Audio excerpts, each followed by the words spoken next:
Hello, আসসালামু আলাইকুম ভাই। দেখেন আমাদের যে ড্রাগন বাগান, আমরা সম্পূর্ণ অর্গানিক পদ্ধতিতে ড্রাগন চাষ করি। আমাদের কোনো ফরমালিন এরকম হরমোন জাতীয় কিছু দেই না। যে ফল বড় করার জন্য প্রাকৃতিকভাবে যতটুকু বড় হয় ততটুকুই। আমরা এখন জৈব সার ব্যবহার করি, পুরোদমে জৈব সার। ঠিক আছে, আমরা এক পতনি দেওয়ার পরে আবার দ্বিতীয়বার দেব। আমরা কোনো সার ব্যবহার করি না। আমাদের ফলন দেখেন, মোটামুটি মিডিয়াম সাইজের ফলন। ঠিক আছে, এত বড়ও না ছোটও না, কারণ আমরা সবসময় চেষ্টা করে মানুষকে ভালো কিছু উপহার দেওয়ার জন্য, ভালো কিছু খাওয়ানোর জন্য। ঠিক আছে, বিষমুক্ত ফসল উৎপাদন করার চেষ্টা করি, ফল উৎপাদন চেষ্টা করি। বিষমুক্ত ফসল উৎপাদন করলে উপকারটা কী হয়, রোগবালা কম হয়। রোগবালা একবার হয়ই না বললে চলে।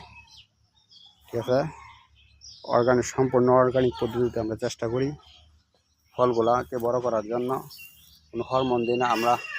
তো লাভের জন্য আজকে হরমোন দিয়ে বড় করব, পরবর্তীতে আরেকজন মানুষের ক্ষতি হবে, আমরা তা চাই না। যে আমাদের কাছ থেকে একবার আমার বাগানের ফল বাহিরে বাজারে বিক্রি করতে পারি না, আমার বাড়ি থেকে সব নিয়ে যায়। এলাকার যারা আছে তারাই নিয়ে যায়। মানুষে বলে বাজার থেকে ফল কিনলে নাকি ফলের মিষ্টতা কম থাকে। আলহামদুলিল্লাহ, আমাদের যে বাগানে ফল নিয়ে কোনো ঘাটতি থাকে না, মোটামুটি ভালো মিষ্টি থাকে। সেই জন্য আমাদের বাড়ি থেকে সব কিনে নিয়ে যায়।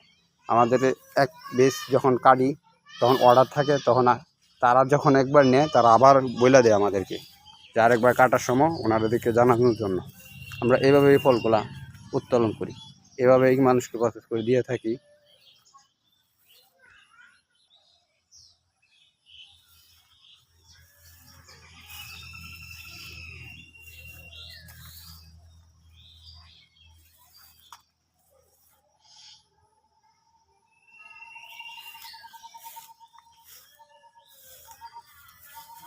এখন আমাদের ফল ইদানিং এবছরে অনেক বৃষ্টির কারণে আমাদের ফল অনেক নষ্ট হয়ে গেছে, ফুলগুলা ঝরে পড়ে গেছে।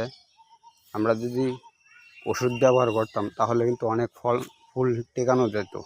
ঠিক আছে, আমরা এইসব ব্যবহার করি নাই। দেখেন আমাদের এই যে কিছু ফল আছে একদম ছোট, যদি এগুলোতে হরমোন ব্যবহার করতাম তাহলে এগুলো অনেক বড় হইতো। আমরা হরমোন ব্যবহার করি না, আমরা সম্পূর্ণ অর্গানিক পদ্ধতিতে কৃষি চাষাবাদ করি।